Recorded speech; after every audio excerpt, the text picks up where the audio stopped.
Bonjour à toutes et à tous et bienvenue au Cryptos Technical Briefing. Chers amis, nous sommes le mardi 21 novembre 2023. Bitcoin à l'heure de Thanksgiving, entre dinde et citrouille, entre tarte à la citrouille et dinde farcie, en cette semaine archi particulière. Non mais sérieusement, vous savez que nous, j'avoue, on s'en fout un peu de Thanksgiving en France.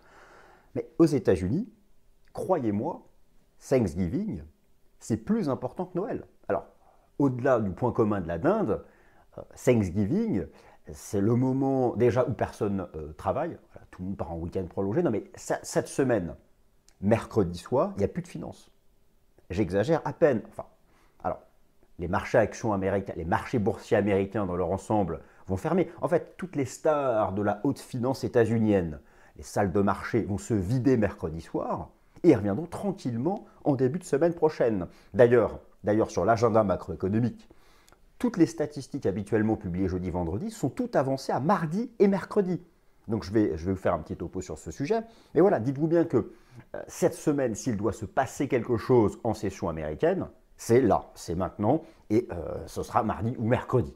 Alors après, peut-être que le marché action, le marché crypto sera en roue libre dans des considérations techniques, mais en tout cas, voilà, semaine de Thanksgiving, et puis le Black Friday, où tout le monde va claquer sa thune ou pas, et puis le Cyber Monday, la semaine prochaine. Bon, il y a plein de choses. En tout cas, Thanksgiving, effectivement, c'est une fête hyper importante aux États-Unis. Tout le monde va se retrouver en famille. Moi, j'imagine déjà les détenteurs de crypto, de Bitcoin. Ça peut être un sujet dont ils vont parler. Ils vont tous pavoiser, moi j'ai acheté Bitcoin à temps. Non, parce que c'est vrai que lorsqu'on regarde les données on-chain, effectivement, la grande majorité des traders de court terme sont en gain. Bon, c'est vrai que le marché crypto se maintient plutôt dans le haut de la fourchette du prix dans lequel il évolue depuis quelques semaines, même si là il s'est mis en trading range. Je envisageais moi ce trading range salvateur sous 38 000 $. Mais bon voilà, tout le monde va un peu pavoiser. Vous savez, tout le monde peut prétendre avoir acheté Bitcoin à tel prix, l'avoir connu, le suivi depuis. Moi je vais être d'après vous, en ce qui me concerne, depuis quand je m'intéresse au marché crypto, au cours du Bitcoin? Non, parce que moi, je viens de la finance dite traditionnelle. Et j'ai même un peu honte enfin, honte, non, j'ai pas honte. Mais je n'ai rien caché. Moi, si vous voulez, je ne vais pas vous mitonner, hein, j'ai commencé à m'intéresser au cours du Bitcoin, c'était quelque part en 2017, au printemps 2017. Ah, ça y est, vous allez dire, ça y est, il est en train de dire qu'il a été dans le pump de 1000 à 20 000. Non, non, non, non. Oui, oui, j'ai suivi le pump de 1000 $ à 20 000 $. Je me souviens très bien, à l'époque, j'étais salarié, je travaillais dans l'industrie du Forex, le marché des changes. Malheureusement, je n'étais pas du bon côté. J'avais même des instructions de mon management pour taper sur Bitcoin. Parce que moi, mon job, c'était de mettre en avant l'industrie du marché des changes, le trading du Forex. À l'époque, les CFD, les fameux CFD Forex. Bon, et donc, mais je me souviens, j'ai commencé à m'y intéresser, ça n'arrêtait pas de monter. Et ça, puis 11 000, 12 000, puis le lendemain 15 000, 17 000. Enfin, c'est complètement incroyable, sauf que moi, j'étais. Voilà. Et puis, alors après, c'est dans cette phase de premier pump où moi, je pratiquais déjà la liste technique. J'ai commencé par le marché action. J'ai commencé donc à constater que ça fonctionnait très bien, voire même mieux sur Bitcoin que sur certaines autres classes d'actifs. Après, j'ai connu ce premier bear market et je me souviens de ma toute première vidéo. Je vais vous montrer. Et franchement, c'est pas un mytho. Ma toute première vidéo, j'avais fait sur TradingView et c'était, j'ai pas chopé le point bas à titre perso. Hein.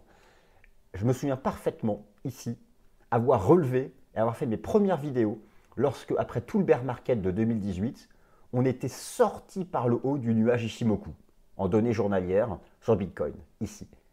Ça se trouve, hein, il y a l'historique de mes vidéos sur TradingView, mais ça limite, on s'en fiche un peu.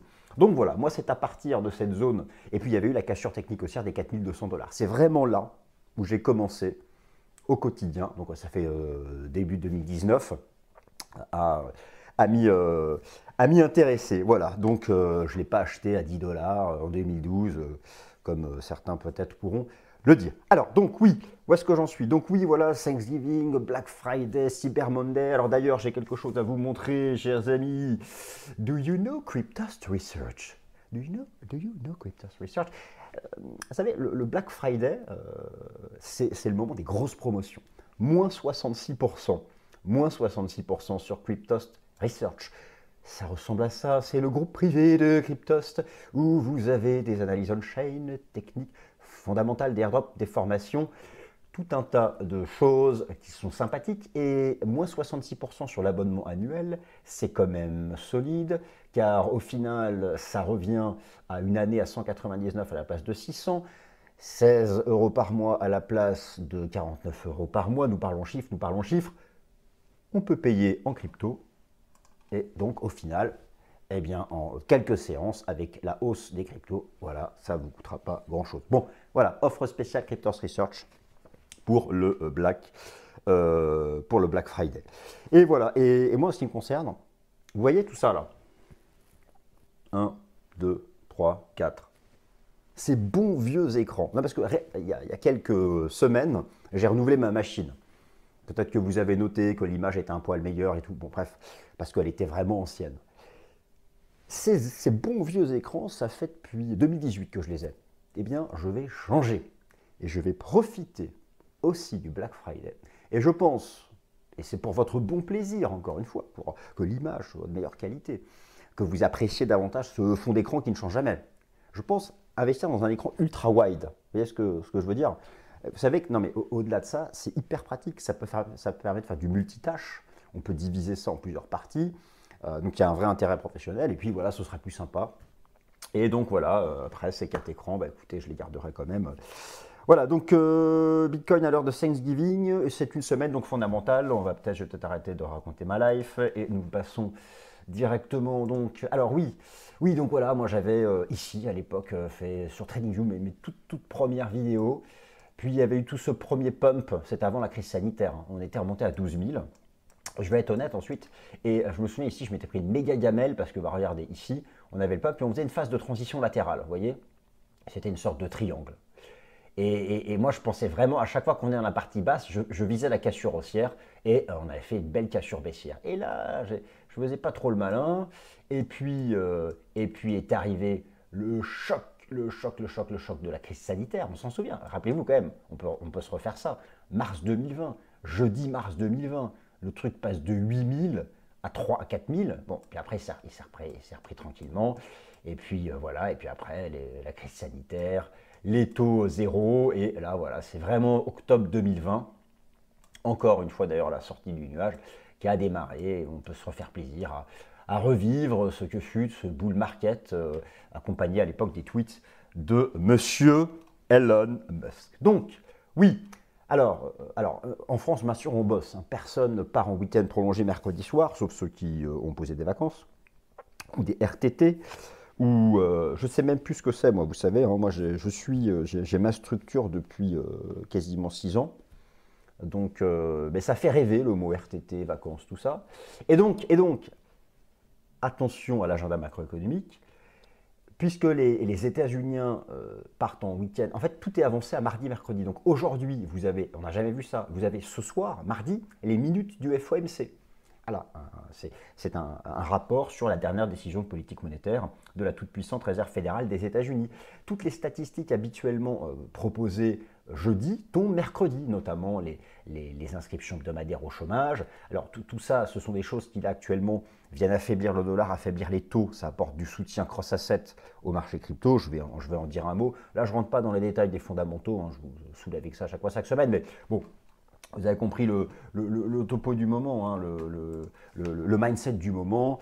Voilà, ça désinflationne, mais on est encore au-dessus des cibles de la Fed, mais on tend vers 2%, mais l'inflation n'est pas non plus vaincue. Le marché du travail américain donne des petits signaux d'alerte de dégradation, mais ce n'est pas non plus l'explosion du chômage. Mais le marché fait le pari risqué que si finalement la Fed a atteint son taux terminal et que le pivot est en vue début 2024, ce qui est peut-être un pari présomptueux, c'est-à-dire l'engagement d'une tendance baissière des taux d'intérêt, c'est vrai que les taux d'intérêt du marché cassent des supports, je vais en reparler. Bon, donc voilà, tout ça c'est un peu le mindset positif. Le Nasdaq fait de nouveaux records annuels, hein, grâce à Nvidia, grâce à Microsoft, grâce aux stars de la tech, grâce à l'intelligence artificielle, grâce à plein de choses. Le S&P 500, il fait cette fameuse 25 dont je vous parlais. Voilà. Et donc, alors attention, même si toute la haute finance américaine part en vacances mercredi soir et que vous aurez une nette diminution du volume, ce qui fait que jeudi et vendredi seront des séances hyper techniques sur les cryptos. Peut-être des prises de profit d'ailleurs, donc il faut être prudent. Il y a quand même vendredi, vous avez quand même à suivre les PMI de markets en version préliminaire. Donc ça, c'est quand même un temps fort fondamental. Et comme il n'y aura pas beaucoup de volume, puisqu'ils sont tous en week-end prolongé dans leur maison de campagne, pour les Américains qui en ont en tout cas, eh bien, il peut y avoir de la vol à ce moment-là, donc à 15h45, vendredi. En tout cas, le marché fait le pari complètement, je pense, moi, exagéré, hein, mais si vous regardez, vous êtes ici sur l'outil CME Fed Watch Tool, qui est basé sur le prix des contrats futurs négociés à la bourse de Chicago sur le taux d'intérêt des Fed Funds, les fonds fédéraux, hein, bon bref, le refinancement auprès de la Banque centrale des United States of America, ce bon vieux pays, nos grands amis américains qui nous sauvâmes à l'époque en débarquant en Normandie, mais aussi en Provence. Donc, alors, donc à plus de, enfin quasiment 100%, tout le monde pense que le taux terminal est atteint. Ce qui vous savez, ça c'est un risque. Et donc le pivot, bon, ok, très bien. En tout cas, c'est ce que pense le marché maintenant. Nouveau record annuel du Nasdaq 100. Merci les stars de la tech. Merci la VAC 5 de Vincent Gall. Non, je plaisante. Le dollar américain, merci le scénario en 3 temps abaissé, j'en suis content. Et ils se mettent en place. Ouais, je travaille ma voix. Ouais, car voilà, en cas d'effondrement des cryptos, je pourrais chanter. Alors, donc, oui, voilà, réengagement de la tendance baissière du dollar américain face à un panier de devises. Sur ce scénario du pivot de la Fed, superbe reprise aussi du cours de l'euro-dollar. Voilà, on est bien. Alors, du côté des taux d'intérêt du marché, j'insistais la semaine dernière sur le fait que c'est bien de voir effectivement le rendement obligataire à 10 ans américain, qui est le benchmark, commencer à reculer depuis sa zone de retournement baissier de 2006-2007, pour les années 2006-2007, à l'époque un double top, et j'avais identifié qu'à l'époque nous avions une ligne de coût à 4,40%, qu'elle était la même actuellement, et je note que effectivement ça prend corps et qu'on a peut-être validé cette épaule tête épaule, et si c'est le cas, c'est très très bon, si c'est le cas, on a besoin d'une vraie cassure de ce niveau pour avoir un signal baissier sur les taux d'intérêt du marché. Je trouve que c'est ce qui n'est pas encore, c'est ce qui manque encore un peu. Donc là-dessus, je reste prudent. Alors bon, oui, voilà, après où est-ce qu'on en est? Alors, je vous remontre ici le graphique du Bitcoin ATH Drawdown, le pourcentage de baisse de Bitcoin par rapport à l'ancien, par rapport à l'ex-ATH, sur lequel on peut faire de l'analyse technique. On se souvient tous de cette superbe divergence suite à la faillite d'FTX, c'était vraiment propre. Et donc, bon, on reproduit vraiment ce schéma des retournements du passé. Ce que j'en parle, je vous en ai déjà parlé, pardon. Oui, j'ai du mal à trouver mes mots, il est tôt. Ma bouche n'est pas encore bien élastique. Mais voilà, attention quand même, voilà, on a. Voilà, alors, en Ishimoku, la vraie libération d'un momentum de prix, c'est lorsque la lagging span, ici en noir, se libère elle aussi de ses entraves, et en particulier du nuage, the cloud. Donc là, c'est à suivre. Mais effectivement, on en est pas loin. Si vous regardez le Bitcoin All-Time History Index, voilà, c'est en hebdo. Alors on est toujours collé au même niveau, les 38, alors ça fait 3 semaines que j'en parle, mais regardez la lagging span, si on arrive à se maintenir en dérive latérale, par inertie elle sort, elle se libère, et dans le passé, les moments où elle se libérait, eh bien c'était quelque chose, c'est ça qui vraiment finissait par, voilà, par exemple typiquement ici, ça correspondait à cette zone de prix, on avait à la fois la cassure des prix et une lagging span qui s'était libérée de toutes ces chaînes, et ce fut à l'époque le départ du mot interdit, qui commence par un B et qui est en 2 mots, et qui ensuite c'est un R. Donc, alors, voilà, alors, où est-ce qu'on en est, maintenant? Écoutez, toujours dans ce cerveau d'une grande 3, maintenant, voilà, alors là, on comprend rien, j'avoue, mais si, on comprend. vous avez eu la 1 en 5 temps, la 2 en 3 temps ABC flat. Là, on est dans la grande 3. La grande 3, elle sera comme la 1. J'insiste, elle sera comme la 1. C'est-à-dire qu'elle ne sera pas comme ça. It is impossible. Das ist unmöglich. Está impossível. C'est impossible. Donc, elle sera construite. C'est-à-dire que je ne sais pas si on a fini la 1, elle-même sous-divisée. Alors, la 1 de la 3, elle-même sous-divisée en 5 temps. Alors, est-ce qu'on a fait... Alors, vous suivez, on est dans la 1 de la 3. Dans la 1 de la 3, on a fait la 1 de la 3, la 2 de la 1 de la 3.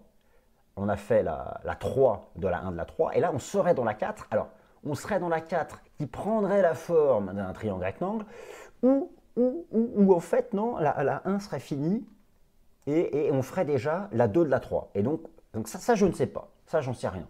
Pour le savoir, il faut sortir de ce trading range. Et on n'en est pas sorti, c'est le même que la semaine dernière. D'ailleurs, si vous regardez la carte de liquidité, tout est là, tous les stops à la hausse, c'est au-dessus de 38 000. Et en intraday, voilà, on a les premières grosses zones à 36,2. Donc voilà, en gros, the best case scénario, c'est de continuer ça. Et ensuite, on aurait une cinquième, la 5 de la 1 qui nous mène à 40.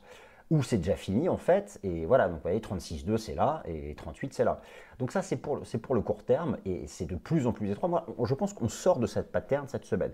Voilà, oui, je sais, vous allez dire, ça peut monter, ça peut ranger, ça peut baisser. Bah oui, tout à fait. Sauf que voilà, on sait, les bornes sont de plus en plus étroites. On cède de la liquidity heatmap. Ça, c'est pour le court terme.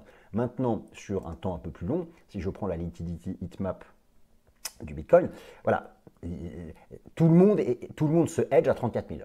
Tout le monde se couvre à 34 000. C'est-à-dire que ce scénario d'une 1 qui serait finie, d'une 1 de la 3 et d'avoir ici une 2 de la 3 et qui reviendrait tester 31, pour ça, il faut casser 34. Donc ça là-dessus, je ne sais pas, ce sont les hypothèses possibles et voilà quoi. That's it. Ok, le bal des alts continue. C'est vrai que le bal des alts continue. Par exemple, fête est à la fête. Alors, le bal des alts continue, des objectifs sont atteints. Je vous parlais de Link la semaine dernière. Voilà, bah, c'est atteint. Objectif atteint. Et moi, je pense toujours que ça va retracer, marquer une pause ou faire un trading range. Fête est à la fête. Là aussi, j'en parle parce que je crois que c'était la crypto il y a une semaine ou il y a 2 semaines, analysée ici, où je visais comme premier objectif de revenir tester ce niveau ici, c'était les 0,60. Voilà, on y est presque, ça peut très bien faire une pause et ensuite dans un second temps breaker. Donc voilà, regardez l'écart aux moyennes mobiles, l'écart aux principales composantes de l'Ichimoku. Voilà, c'est un moment à un autre, ça peut faire une petite pause et puis repartir. Donc voilà, il faut être conscient faut être conscient de ça. Mais overall, ah oui, il y a aussi autre chose que je regardais par rapport aux alts sur Total 2. Alors c'est la Capi Total qui exclut le BTC. Voilà, en fait, on est en train de bloquer sous les records annuels. Mais c'est bien ce qu'on fait, c'est bien. On a fait, là, on a un mât haussier. Donc là, soit on fait une phase en flat comme ça, au-dessus des 600 et ça casse, ou on fera un truc un peu plus profond avant de repartir. Et voilà, donc je pense que, voilà. Par contre, le jour où on casse cette résistance, et ce sera probablement avec une explosion de TH, voilà, on lancera la prochaine impulsion haussière. Mais là, on est en train de cette phase de pause. En fait, depuis la semaine dernière, on est partout en pause. Et donc, c'est toujours le même débat. Pause latérale ou retracement en zigzag. Ça, voilà. Donc, nous en sommes ici. Bon, un mot rapide sur le Binance Coin qui tente quelque chose. Rappelez-vous, je titrais la semaine dernière, je le retitre, le verrou des 260 $. On tente de le faire sauter depuis quelques séances, ça tente d'attaquer, mais ça passe toujours pas. C'est un niveau majeur, c'est 260 $. C'est cette trendline, c'est la Kijun Nishimoku. On se fait sauter 260, on file à 300. Donc ça, c'est à suivre. Pour l'instant, ce n'est pas le cas, mais ça s'en bouge. J'ai l'impression que le Binance Coin, le Binance Coin va bientôt avoir son tour. Et si vous regardez par exemple aussi l'action Coinbase globale sur le Nasdaq, le verrou est à 116. Et ça, c'est pareil. Si on fait, là, vous avez une énorme longue phase d'accumulation. Coinbase, c'est coté sur Nasdaq, hein, d'accord? C'est le deuxième broker, le deuxième crypto exchange après Binance. On fait sauter ça, on va à 208. Je me dis à un moment ou à un autre, Coinbase Binance, BNB-USD, pardon, vont avoir leur tour. Alors ETH, bon, pareil, hein, on a tous compris qu'il y a allez, on va dire un bouchon de champagne et pas un verrou à faire sauter à 2160 $, qui n'a pas sauté. Nous sommes là dans une structure de retracement peut-être en A, B, C avant de repartir. Un Golden Cross se profile. Alors, c'est lorsque la moyenne mobile à 50 jours croise à la hausse, la moyenne mobile à 200 jours. Donc ça, c'est très engageant. C'est-à-dire qu'en fait, là, tout ce qu'on fait là, entre 1009 et 2100, c'est de la conso, mais de la conso pour, je pense, finir par faire sauter 2160, enfin, j'espère.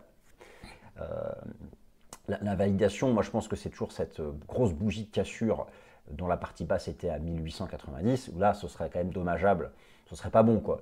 Mais voilà, je pense que là on fait un truc un peu latéral ici, et l'idée derrière c'est de breaker. Alors oui, bon, c'est quand même un peu, je m'attendais un peu mieux quand même, mais je confirme, moi je pense que même si c'est un peu laborieux, je pense toujours que TH, BTC est dans une zone d'accumulation, et que viendra un moment ou un autre où il sera capable de faire sauter ça. Même si je sais que ça prend un peu de temps. Et Solana, alors Solana, on est dans la vague 3, ça marque une pause aussi parce que c'est suracheté. Mais je pense que on n'a pas encore tout donné. Bon, là vous avez la vague 1, là vous avez une 2 en ABC, c'est un running flat.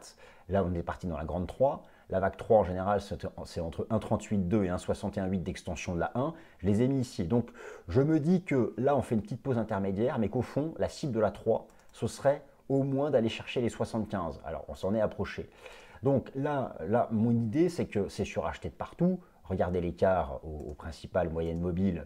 Donc je me dis que voilà, si par exemple je me mets en hebdo, que le marché pourrait revenir, voilà, dans le pire des cas, faire son petit retracement sur les 40-45, et ensuite aller chercher les 75. Voilà, ça c'est ce que m'a dit ma boule de cristal. Mais tout ça pour dire que je pense que, voilà, même si on marque une pause, c'est une pause constructive et qu'au final, ça peut encore, au minimum, aller chercher ici les 75. Bon, BTC, hein, toujours bloqué par les 38, mais ça on a compris le topo, j'en ai parlé tout à l'heure, des hypothèses qui sont possibles pour le BTC, et ainsi s'achève le Cryptost Technical Briefing, où moi aussi, comme tous les Américains, je vais aller acheter de la dinde et faire ma farce. Et voilà, allez, c'est tout. Passez une bonne semaine, à la semaine prochaine, salut.